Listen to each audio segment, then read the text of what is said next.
G'day, hi, and welcome. So I'm out here at Paul's.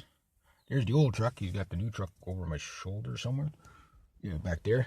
There's the big bad old Dodge. There's the big bad new Dodge over there. Okay, so I got an update for you guys. I don't know if this is a good update or a bad. I don't know what to make of it myself, and I'll break it down. It's just I got time to kill like an hour to kill. So I gotta wait for him to come home before we go out to the other place. But anyway, just, this kind of plays onto the economic stuff. Okay, so we're going to rewind to 2019, 2020. What was I doing? Well, I'd say 2019 was kind of like the peak of, okay, I'm out of cash, I'm out of money, I got to find something soon. I've got nothing going. Nobody knows I'm available for work, blah, blah, blah. So I was like, okay. And then, of course, by the time by that time it was like getting into the fall, and I was like, okay, I got one option left to kind of make ends meet, and that was to get back into trapping. So on my Not Reg Me channel, I had a Trapping 101 series, season 1 to 6 or 7. And then on my Professional Canadian Beaver Walk channel, which we're on now, I either had season 7 or 8 or whatever it was I did.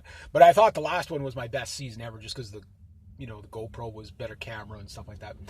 And basically, it was about 5 months of work. I ended up 1620 furs, something like that, and did it all pretty much by foot, without a snowmobile, because I was broke, whatever. So life wasn't easy. That was a very tough winter, and it paid, or didn't pay for a while.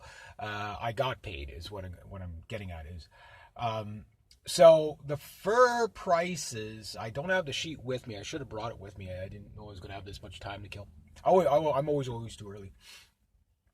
I'm beyond punctual. But the thing is that I did all that work, and then somewhere around March, we went into the pandemic thing, right? So I guess it was right around March. So pretty much the end of my trapping season was done by that time anyway, and I was collecting all my traps, and my vehicles were breaking down. Yeah, so it was. I only had the CRV left. Well, that's all I've had for the past couple of years is a CRV. But the CRV died on me the day after I dropped off my furs. It jammed in gear, and it wouldn't come out of gear, and it was all that. And then so it kind of sat for a month. I don't know if it had a frozen transmission, like literally froze, because that was a really cold winter. This winter past was like nothing. Although today we might be getting frost tomorrow morning. It's like it's almost June 1st, and usually you get these little cold spells in between. Yesterday was like 28 degrees. I don't know what it was with the humidex, but it definitely was pretty hot yesterday. Today I got a sweater on. I'm probably gonna have to wear my coat. It's freaking freezing out there, and we might get frost tomorrow. Tomorrow morning it's gonna be like -1 or -4 tonight. That's why I was going to plant my garden yesterday, the day before, and I was like, no, don't, just because it's warm out, don't be fooled. There's that last June frost you got to kind of get through, right? And I know some places, it's global warming and we're all gonna die, and there's a heat wave here and it's drought here. Everything's in pockets, right? So the East Coast seems to be cooler than average. Again, it's cyclic, right? So you get a heat wave comes in, then that heat wave hits here, and then after the heat wave, it's like super cold for the season, right? So if you balance it out, it's like it's seasonal normals. It's drastic, one extreme to one side, one extreme to the other. What I don't like about that, especially this time of year, is it makes it very tornado-y when you have a lot of hot and cold. But anyway, I digress. So I go through my trapping season, and a white dove, how nice, over there on the rocks. I go through my trapping season. I didn't do too bad furs-wise. You can, follow on the channel here, look at my Trapping 101 series, and I think there was like 200 and some odd videos. The last video I never got to make because this is kind of like the last video for that season. Now, will there be a Trapping 101 season 8 or 9, whatever I was at? And everybody's going to say, what happened to the first couple of seasons? I was on my old channel that got taken down, so really consider season 7 season 1 again. So that's going to confuse people if they start watching it, whatever. And anyway, the pandemic hits. Okay, I send my furs off, but the auction's not till May, I think, is the first auction. That's probably what I got. So when you send your furs up, okay, what you do is you there's a truck goes around, drives all around the province, all over the country. There's pickup trucks, and they go to, I use Fur Harvesters Auction. It's the pretty much, I think, the only one remaining in Canada. Maybe there's another auction. What was the American? The American one went under because they invested in mink ranchers. I'll tell you that going by, I know wild mink won't fetch as much as the ranch mink, but I've never gotten so little for a mink in my life. And that mink wasn't bad. That was a nice mink. It wasn't a phenomenal mink, but it was a nice mink. And I'll tell you what's happened to the trapping industry. The trapping industry is now dead. It's dead. There's going to be a lot of disappointed trappers. And I mean really disappointed trappers. I'll have to break it down a little more for the prices I got with the sheet. I'll do that on a part 2. But this is just kind of to talk about the industry and what's happened and stuff like that. I ended up 5 otters. I had 8 beavers. My big beaver, it wasn't drying time, so it ended up rotting. I didn't get a chance. It's too bad because that was that 62 pounder. That one would have fetched a good, on normal times it would have fetched a good price. But it wasn't, I didn't do it right and whatever. But the other beaver pelts I done, like, they were, like, I think after the 3rd beaver, it's like, this is how you do it, and they were perfect. And almost every pelt I had was prime, you know what I mean? So I think, there was a bit of a kind of growing pain of relearning the skills of doing that. And I know I messed up on my otters a little bit, but the furs were good. You know what I mean? The presentations might not have been as perfect as they could have been, but the furs were good. Now, I'll have to go with you through what each fur was classified as, and one got reoffered, so whatever. Now, here's what happened. Maybe I won't reveal the price of what I got paid, but I'll just say this. I was not expecting it to be that low. It's not like the 1980s where, almost every fur was over $100. I mean, when I was a kid in the 1980s or late 1970s, I caught a fisher in a trap unskinned. I got $500 for it. The second one I got had a damaged tail from fighting or whatever, and that fisher was $150. My last fisher a couple of years ago, well, it'd be quite a few years ago now, almost a decade ago, was like $36, so it had dropped. But the otters were like over 100. I think my cheapest otter was 85 or 65 because it was a little early in the season. But my average otter was always over $100. And when I tell people that, they're like, "No, your otters can't be worth that much." I said, "Yeah, they are, but I catch everything when they're prime." But that's when it's the hardest to trap, right? Catching stuff under the ice is where the good fur is, but that's where the work is too. Now, my beavers, pretty much every one of them was prime. Because I started my beaver trap, late in the season. There's no use putting hard work into a beaver when you're going to get so little for them anyway, to, trap them early. Like, if you're just doing pest control, then trap them early. But you're going to get like $5 a beaver. You know what I mean? That type of thing. So it's not worth that, like 2 hours worth of work or whatever it is per beaver. I think I got it down to about 3 hours of work per beaver, something like that. And the thing is that, or 2.5 hours, I can't remember, or maybe it was an hour and a half. I can't remember, whatever it was. But my first beaver was like a 6-hour venture, just kind of relearning it. I made all kinds of mistakes and stuff like that, and then I had to clean it, and I had to do that. By my last beaver, I was skinning them in like 25 minutes, no holes or anything like that, and I was fleshing them in probably about 45. These were, they were large mediums. Almost all of them were large mediums. And I think I had one 1XL. So it's like a large plus one, you know what I mean? So good furs. And then I had one that was like small, but that was probably one of the nicest furs I had. It was so soft and so prime, and it was perfect. But I kind of botched it, pinning them up there. But anyway, it was what it was. So anyway, long story short, that's what I had to send up. Now, by this time, I had no money coming in. Everybody's locked down. Nobody's hiring anybody. Everybody's gonna die. You know the deal, right? So, at this point, I don't have any money coming in whatsoever. It's the end of the season. I don't even have 2 cents to my name. You guys followed my old channel. You know how broke I was, right? I'm still just coming out of the hole now, right? Because I'm just starting to 2020 is kind of strange because by the end of 2020, I started getting everybody, I guess because everybody else that was sitting home scared, it's not that people aren't willing to work. People were scared to go to work. So there was people looking for people to work here, work there, whatever. And I started jumping in on that. Now everybody knows that I'm available, and I got people, I can't even, skateboard to my local store without somebody offering me a job, which is good. Trust me, it's the way you want. Well, other people are, having hardship with the, lockdowns and stuff like that. So the last auction, I didn't even bother following it because what happened is the first auction went by and it was a disaster. Now, I didn't get anything from the first auction in 2020, which would have been April or May. Dropped the first furs off in April. The first auction was in May, early May, late May, whatever it was. I think it was late May. And it was devastating. Nothing sold globally. It was some beavers mainly and some muskrats mainly. Otters pretty much didn't sell at all. Mink didn't sell at all. Fox, Wolverine even didn't sell. And Wolverines are, we can't get them here, catch them here legally, but nothing sold. You know what I mean? That was the auction. It was devastating.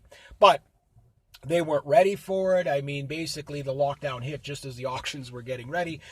People couldn't go to the auction. And we're talking, basically it's the big auction is in Helsinki, Finland. It's the biggest auction in the world, fur auction in the world. And fur auction houses from around the world go there, including Fur Harvesters Auction. Now, while that's going on, the Americans, they got kind of really hammered because they were using NSU.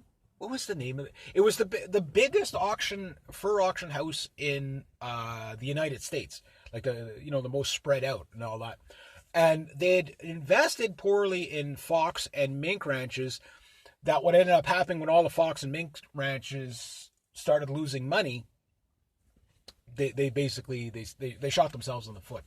Rather than, leaving everything up to wild fur, where it's okay, there's no investment on behalf of the auction house.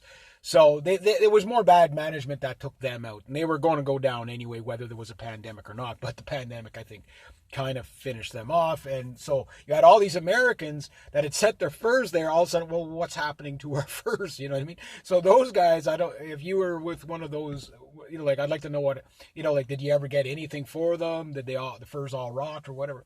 So anyway, the first auction goes by. So I'm like, okay, well, we'll see what happens in August for the second auction. Or I think there's an auction. There might be 3 auctions a year. Usually there's 2 for sure. One in May, one in August.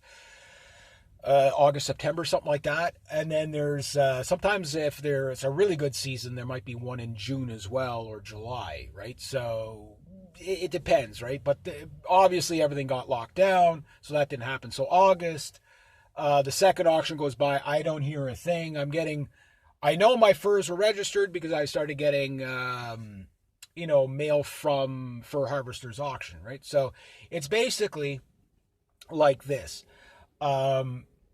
I got what I had budgeted was on the lowest prices of 2019, 2018 fur prices for all my furs to see how much furs I would actually have to catch to make, a yearly's income, and then I'd be completely self-employed. I'd have the summers off and just bust my ass in the winter. You know what I mean? Most people would rather take the winter off because the winter is miserable. But if I'm going to be miserable working, I'd rather miserable work through the winter for myself and then have all summer to bum around on motorcycles and sports cars and even though don't have anything like that, but okay, I got a bike, but it's broken. But but you get the idea. Like spend all summer at the beach, that type of thing, right? That would be cool. So I figured out how many beavers I was going to have to catch.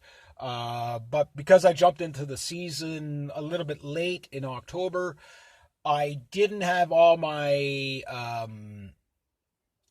beaver houses plotted out and whatever, but I did do really well for the basically one beaver house and then like one little spillway. I did pretty good where I was. Sorry, there was a second one where I fell through the ice there up there. That one, I was like way off it was amazing I caught the 2 beavers that I caught up there. Because like I was probably about 3 feet from the entrance. Because I didn't know where it was. I went up in the following spring to kind of clean up my, I think I had some trapping poles or whatever. And plus I scouted, plus the beavers are now damming across the road there. So I don't know if he still has the property, if I'll go back there again or not, but we'll get into that.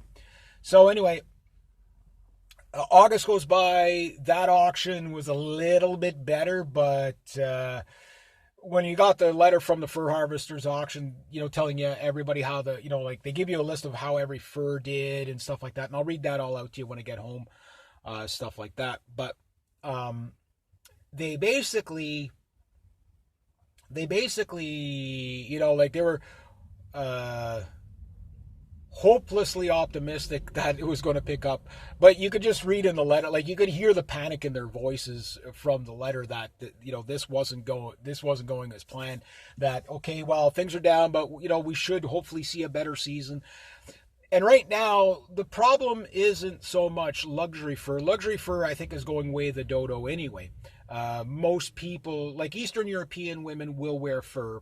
The Eastern Europeans will wear fur. Guys will wear some fur. It's mainly the Chinese military that's buying the beaver pelts and the muskrats for their hats and stuff like that. Like they're the number one buyer of most of the furs is China. China's like that in a lot of stuff. I got my issues with China, but one of the things is they are big consumers of everything, right? So furs being notwithstanding. So with that said, what ends up happening is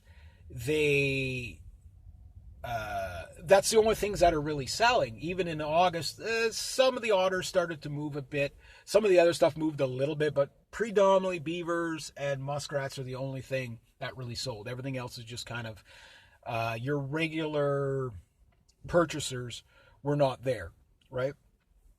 So once again, the second auction, I get nothing. And I'm like, okay, well, furs were dropped, like sent out in April. They would have went to North Bay, and then from North Bay, I don't know if they go to the Northwest Territories, whatever, but they have a bunch of gigantic warehouses which house about $4 billion worth of furs every season or something like that, give or take. I might not be exact on the number, but it's a lot of fur. That's the value of the furs in that's how much, like it's pretty much the entire Canadian fur trade in there. Like I said, there are smaller auction houses, but they're more out west and up north and stuff like that. But this is the one that goes pretty much throughout North America's fur harvesters auction, right? They've kind of got a bit of a monopoly just because they gotten so big. So I'm like, okay, well, temperature wise, okay, those furs will last a long time in these warehouses because these warehouses are climate controlled. So they're kept cool, really cool and stuff like that, probably just around 0 or a little bit below to keep things from rotting, right? But the problem is you still have mites and ticks and stuff like that, the cold temperature might not be enough to kill them off. So things are going to just deteriorate, right? So a lot of furs are just going to get damaged through mites and stuff like that. So they will rot over time, or they'll dry out so dry that they just they get really rough looking. You know what I mean? Like they'll lose the benefit that you would get from them, and devalues them, right? So that said, I'm at this point saying, well, I've lost 5 months worth of work for nothing. Mind you, that spilt milk, you got, like it is what it is. I'm not going to get anything. Well, as of last night, so I thought my trapping career was completely over as of for a long time, and as of last night, it's like, okay, well, no, I'm a professional trapper again. So I got paid. Now, should I reveal what I got paid on this one or the next? Well, I'll do it on both. So I got paid for all those furs, okay, $116, 5 months work. Yeah, and you guys followed the channel. I did everything on foot and everything like that, because, I didn't have a snowmobile or whatever. So you guys saw the work I put in there. I check my traps on a daily basis or bi-daily. Is trapping worth it for $116, 5 months worth of work? At the volume I did, obviously not. Now that's $116 on how many furs sold? How many did I send up?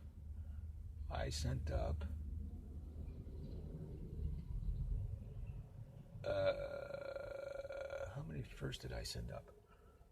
15 furs? I'll have to look what I did. But anyway, my mink was like $1.92. Yeah. I think my last mink I caught before that, which was probably just as nice as the one I sent up, or better, it was slightly better, was 16 or 17 bucks, which was still low for mink. I mean, mink used to be about 30, 40 bucks a piece, right? And at one point they're even more than that. Martin are still, some of them can be up to $200 if you can catch one, but they'll average like 80 bucks. I don't know I didn't look at what they average now, but all the fur prices were down. Now that mink, I think, was considered, good. It was a good grade, not perfect, right? It wasn't a select pelt. Okay.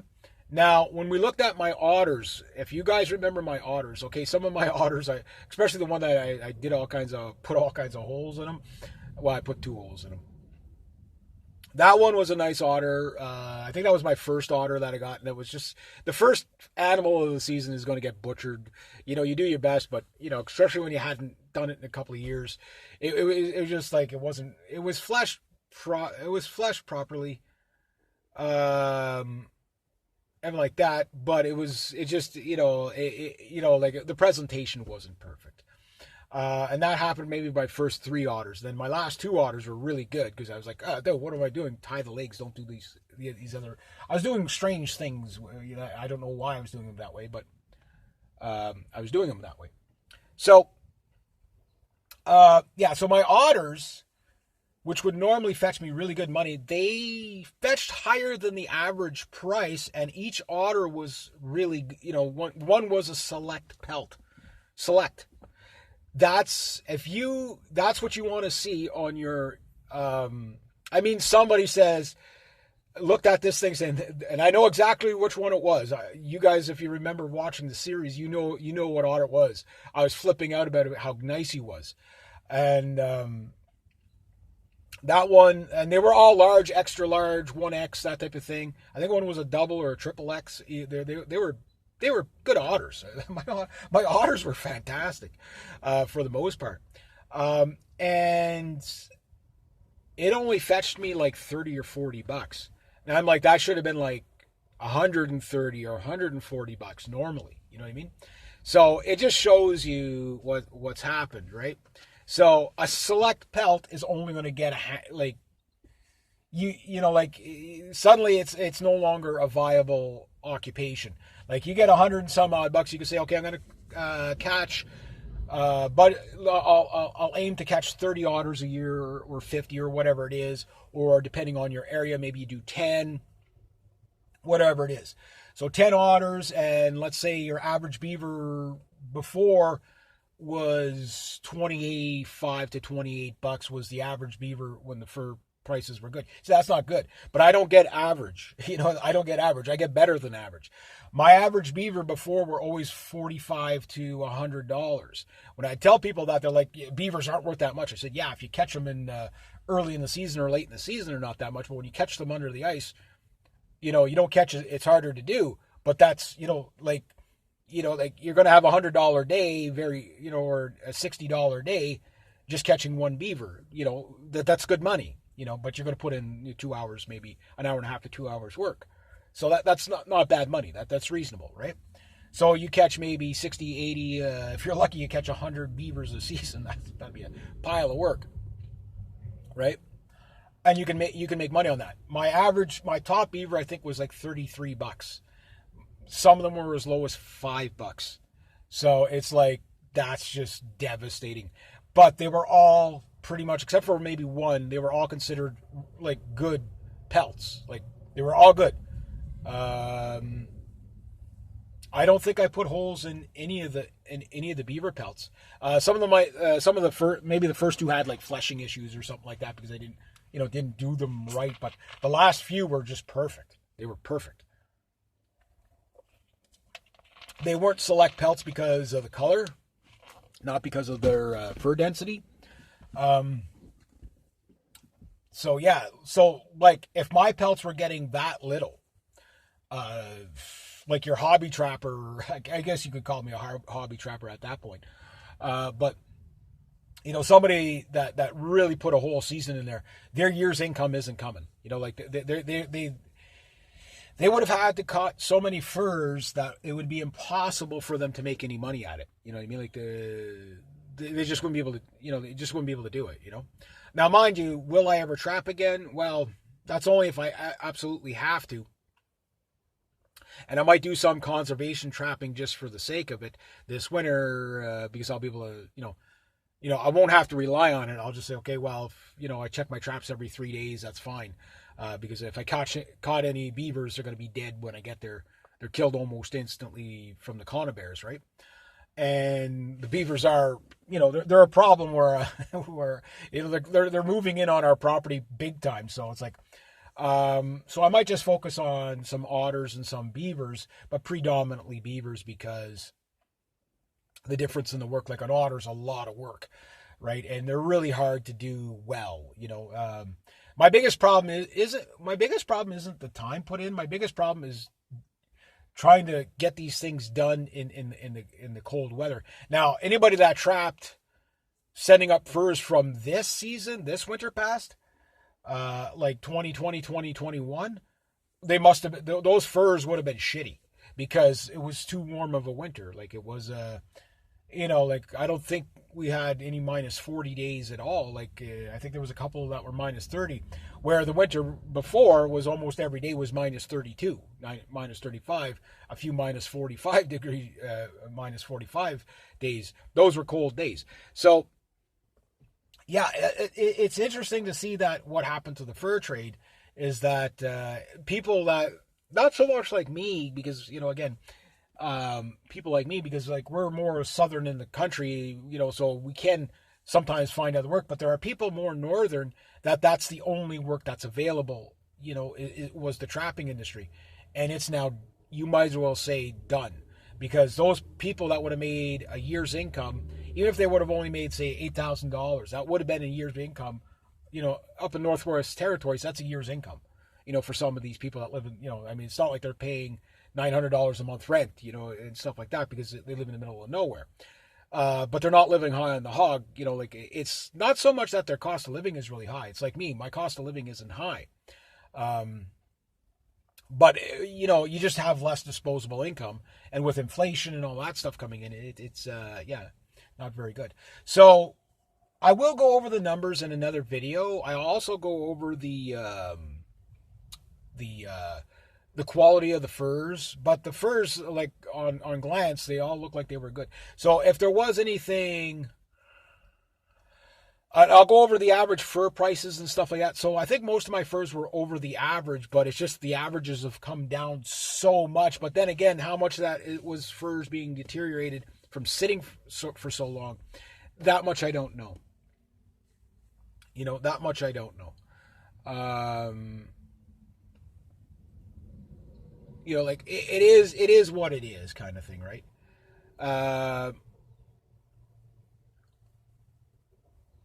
So I mean, that's about 1.5 million people that survive on that in Canada. I think it was 1.5 million, or was it 250,000? Whatever it is, trappers.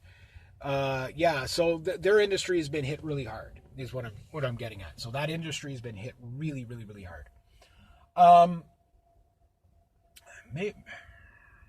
Kind of thinking where I should put this video now. Like, do I put it on my BitChute? Do I put it there? Do I put it there? I don't know. We'll see. But I would like to put it on the Professional Canadian Beaver Walker channel, just because. But it just shows you that going forward, for anybody that traps, like, that won't be. I don't even know if you'll do it for the hobby of it. Unless you're conservation trapping, it might not be worth it at all. Conservation meaning, like, beaver dam control, that type of stuff. Wolf control, whatever, like predator control, that stuff. It just might not be viable for you to waste time with it, because you're not going to get anything out of it. You're going to put so much time into it. And that's the thing about these auctions and stuff like that, is that they don't have a reserve price saying that, you know what, each trapper's got to be paid at least this much per fur. They won't start the auction there. Like, it doesn't start at zero, but it seems like because the furs are sold in batches, right? It seems like that they should make it, if they want more trappers, they have to make it worth their time, right? But this is one of those rare industries that is really about supply and demand. So if utilitarian fur is becoming replaced by synthetic furs, wild fur is going to go away anyway. I think it's an industry that's going to die anyway. A lot of it is going to die because of basically, like, young people are contemplating whether they're going to eat meat-free hamburgers or not, right? So, let alone wear a fur coat. And even if they're willing to wear a fur coat, the big problem is if you priced out a fur coat, they could be like $10,000. I mean, a cheap one is probably about $5,000. Fur products are expensive. That's where the money is really made, is in the garments and stuff like that. So, like when Dork and Furs, I'll just use them as an example. When they sell a line of coats, they might only have like a batch of 500 of these type of coats. If you want this, mink coat or a sable coat or whatever it is. But like, say, Canada Goose, they, like the furs they got there, well, they've got their own fur farms. So they don't rely on, there is a bit of a program there where they'll work with indigenous communities to farm the stuff, like saying, okay, well, we want fox fur, whatever the faux or whatever it is, that fur. They might do that because they want to make sure that they can guarantee a supply. Like their jackets are like $1,200. They're beautiful jackets, but they're not pure fur either. They use fur bits. And if you ever seen how a fur jacket is made, it's incredible. Like, it's that, like, your fur gets chopped up. This is why, like, a lot of trappers complain about this, is like, you're going to knock money off my fur for a little imperfection. Meanwhile, this thing's going to be shredded into strips, maybe about that wide, about that long, almost like shoelaces, and sewn together, 10,000 strips on a fur coat. It's you got to see how they're made. Like, it'll blow your mind how they're made. It's not as cut and dry. It's not like a buck skinner making a coonskin cap back in 1882 type of thing. It's a lot more advanced than that. So you'll understand, like, there's a lot of time to make a fur coat, right? Like, it takes a lot of time. It's a the machineries, the industry and the machinery and the technical know-how it's a thing, right? It's definitely a craft. But if the demand is not there, our industry dies. One of the things I'll say, like, I know, like, the animal activist type's always the issue and stuff like that. They can't wait to see it go under, but it will affect nature if trappers go away. And what happens is that trappers take away the surplus, right? They take away the overpopulation to keep things in management, right? There goes the white dove again, being chased by the regular pigeon. That's a nice bird. That's a pretty little bird. So the point I'm making is that everything has an effect, right? And this will definitely have an effect on the trappers. Like, when I saw that, like, my shock wasn't, oh my God, how, I put so much work in and whatever, I got so little. I was anticipating an extra zero or two behind. Like, I was like, I was expecting about $1,400 to $1,700 is what I was expecting for what I sent up, give or take. Maybe it would be a little bit more. On the extreme low side, I thought, well, maybe about $700 is probably what I'll get. Because you don't know, but I wasn't expecting 116. You know? I was stunned. But I'm like, well, at least now I know the furs. And mind you, there's still one fur to be reoffered, and it was the biggest fur, and I think it was my best fur. It wasn't a select pelt, but it was the best beaver I had, I think. And they reoffered it. So I guess when it's to be reoffered, but again, how long is this fur going to hold up before it's so deteriorated? You know, these things need to be treated and cleaned and stuff like that, or the fur's might not necessarily fall out, but it's gonna get scraggly. The furs need to be treated, right? So that one's gonna get reoffered, and when it does, I'll see how much I get for that. So at best, I could get one more check, and that'll probably seal the deal. So that one, my hunch is that one's gonna go for about $50-$60. On the low side, because it would probably have been $100 fur. My most expensive beaver fur I ever got was $116, to be honest with you. I'll have to look back on my records, but yeah. So, but let's war game this now. If I wanted to make $15,000, I would have to get so many animals. It'd be impossible to catch that many animals in a season as one guy and deal with them all. You just wouldn't be able to do it, right?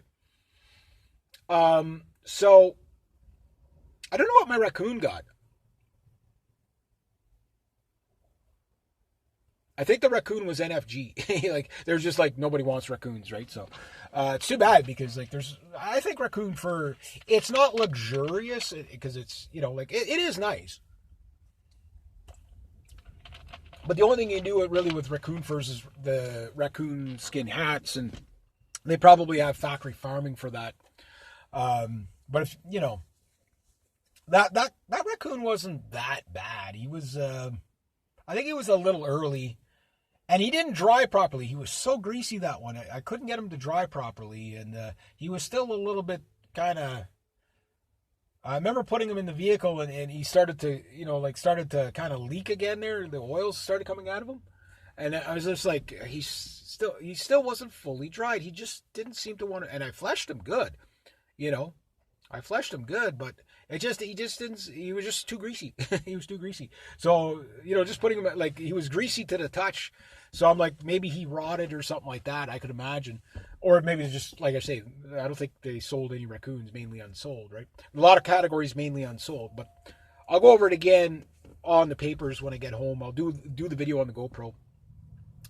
But the good news is you can make money at it. It's just, the bad news is the fur prices went through the floor. So what I'm anticipating is this. You're not going to be trapping for the next 5 years if you're a trapper. Find something else to do. Keep your traps. Don't sell nothing. Don't sell anything. You're stupid if you do. Because this is what most trappers are going to do, is they're going to give it up. So right now, go buy traps. Go buy the traps. When the guy gets his $116 trap, it's like, oh fuck, I'm getting rid of all my traps, right? So what you do is look for those guys that, I'm getting out of it. The fur, because there's going to be the one guy that that's doing that is just the one guy that about it. The other 64,000 you're not going to see. So in 2022, 2023, fur prices will probably go down a bit more, but you're going to see a drop in fur supply, meaning nobody's sending the furs. So you're going to see the price of a fur coat double. So your $10,000 fur coat is now $15,000 to $25,000, right? Okay, you know what I mean, right? And again, the trapper's the guy that gets he gets screwed the most, right? The auction house, if I got $30 for a fur, or $10 for a fur, I think they take 11% of that, or 11.5% of that. So every fur, it's 11.5%. So you get the idea. I'll show you on their commission on page. They are pretty fair. They got to make money. I wouldn't even care if they took 15 or even 20%. Well, I would, but you know what I mean. You could live with that. But it's 11 or 11.5% or 12% of what? Like that's what we're more, us trappers are more conservative. We don't care about your commission on how much, you know what I mean? Like we care about the bottom line, the net pay. That's all we care about, right?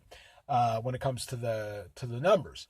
So we don't care what the fees, the shipping fees, the commissions and whatever, the auction fee, whatever. We know people are going to take their cut, right? That's just cost of doing business.